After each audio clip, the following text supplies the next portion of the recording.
On va parler des talents d'Alfred. Ça démarre aujourd'hui à partir de 16h30 et puis ainsi que samedi toute la journée. C'est au centre Alfred de Vigny-de-Voisin, le Bretonneux. Et pour en parler, la coordinatrice du centre, Céline. Bonjour. Bonjour. Les talents d'Alfred, c'est quoi? C'est l'exposition de tous les talents du centre. C'est un peu ça, voilà. C'est la présentation de fin de saison, la nouvelle saison qui s'annonce en fait. Tous les ateliers sont présentés, les partenaires, les bénévoles, les intervenants, l'équipe au complet. Alors habituellement ça a lieu en septembre. Cette année on a essayé d'innover. Oui, là vous commencez tôt. Voilà, on commence tôt. Vous êtes à la pêche aux inscriptions. C'est même pas ça puisqu'on a battu des records d'inscriptions depuis 30 ans que le centre existe. C'est plus pour présenter un petit peu une porte ouverte différente. Donc c'est pas très original puisqu'en juin, il y a beaucoup de portes ouvertes, mais nous, elles se faisaient traditionnellement en septembre, donc on a essayé de déplacer, de séparer du forum aussi des associations pour permettre aux nouveaux adhérents de pouvoir venir en fait plus aisément s'inscrire et puis aux nouveaux de nous découvrir, de voir ce qui s'est fait pendant l'année. Voilà. Alors vous avez dit il y a des ateliers donc qui seront présents, tous les ateliers seront présentés. Oui. Il y aura aussi des démonstrations. Oui, il va y avoir dans le week-end, donc surtout demain, du chant, une chorale d'enfants qui va se produire, un atelier de musique acoustique, folk, avec les travaux des élèves, les projets qui seront faits en 2013 donc. Qu'est-ce qu'on va avoir encore? Des surprises aussi. Donc, il faut venir toute la journée.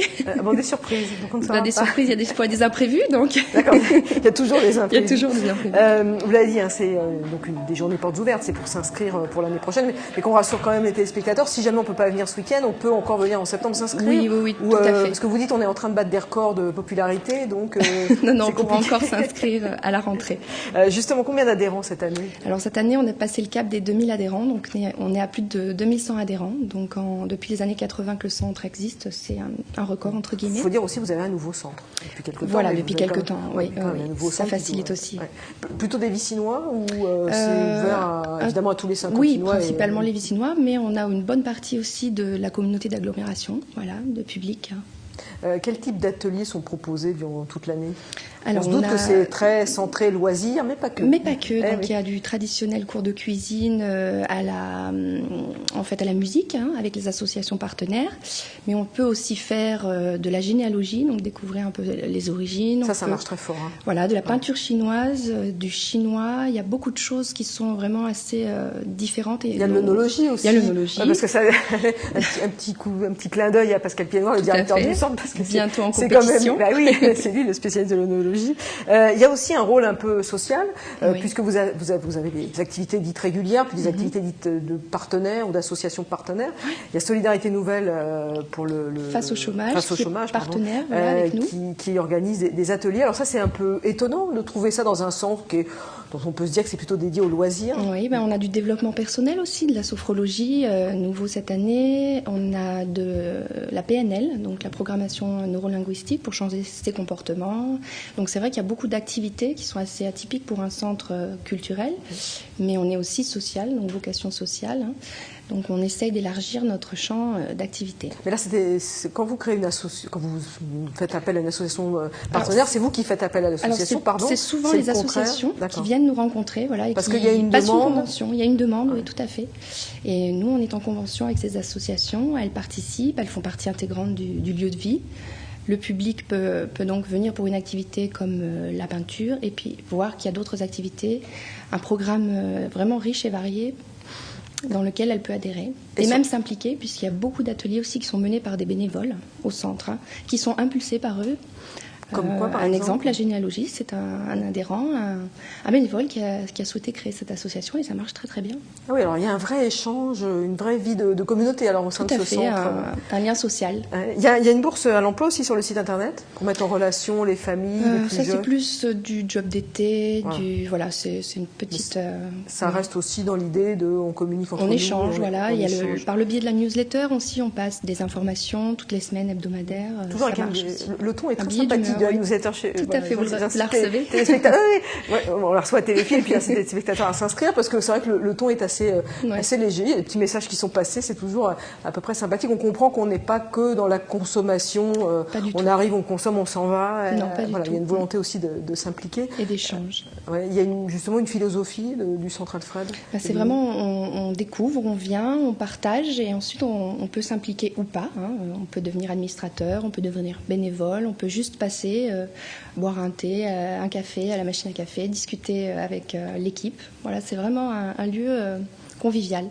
Donc la rentrée est déjà préparée, je pense. Hein, vous avez déjà... en plein dedans. J'espère. Est-ce qu'il y a des nouveautés, des petits changements qui vont arriver en septembre? Est-ce qu'on peut annoncer des choses? Certaines choses. Vous m'avez dit oui, il y aura des choses à dire. Alors moi, je ne suis au courant de rien. C'est une découverte. Alors certaines choses, oui. Concernant par exemple les ateliers là que l'on ouvre, il va y avoir à peu près. Donc on a plus de 40 activités au catalogue, donc ce qui est assez conséquent. Plus une vingtaine d'activités d'associations qui sont partenaires en convention avec nous. Qui font aussi leur promotion et qui viennent pendant les talents également. Donc en nouveauté, on peut dire qu'il va y avoir un atelier gravure et encre cette année qui n'existait pas, donc à venir découvrir là pendant les talents sur une exposition.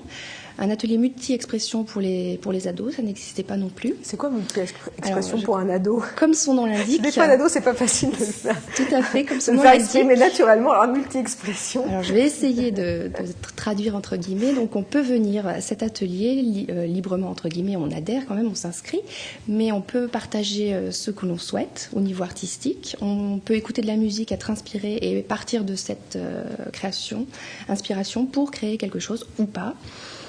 Donc voilà, c'est surtout basé sur la musique et la créativité. Voilà, c'est les deux nouveautés. Alors il y a ces deux nouveautés-là, la peinture chinoise aussi qui se développe pas mal, qui a été apparue l'année dernière sous forme de stage, parce que bien souvent aussi on impulse des stages pendant les vacances auprès des jeunes, mais c'est très intergénérationnel, on a et des jeunes et des ados adultes qui se partagent. Et de là, créer un atelier, une envie de faire. C'est vrai qu'on part aussi beaucoup là-dessus sur l'impulsion du public. Oui, on sent que c'est participatif. Hein. Il faut que ce soit participatif. Tout à fait, c'est plus agréable. Et un dernier mot sur les tarifs? Alors les tarifs ne bougent pas, tant mieux. Voilà, on essaye de... En moyenne, je pense qu'il y a des frais d'inscription. Il y a les frais d'inscription qui sont pour toute l'année et qui permettent d'avoir accès après à toutes nos activités. Qui sont de combien? 20 € l'adhésion pour les Vicinois. Voilà, donc c'est pour toute l'année, pour tout ce qu'on fait. Après, il y a donc des conférences pendant l'année qui sont accessibles grâce à cette adhésion. Et puis après, les tarifs varient vraiment d'atelier. Voilà. Enfin, 20 € l'inscription pour l'année, c'est pas très cher, pour les Vicinois en tout cas. Merci Céline d'être venue sur le plateau de 17-8 Week-end. Et donc je rappelle, les talents d'Alfred, c'est également samedi toute la journée. Si vous voulez découvrir le centre Alfred de Vigny, toutes les multiples activités, on l'a entendu, plus de 40 activités et 20 activités des associations partenaires, ça fait du monde, plus de 2000 adhérents. Donc voilà, n'hésitez pas à venir, c'est au centre Alfred de Vigny, samedi toute la journée.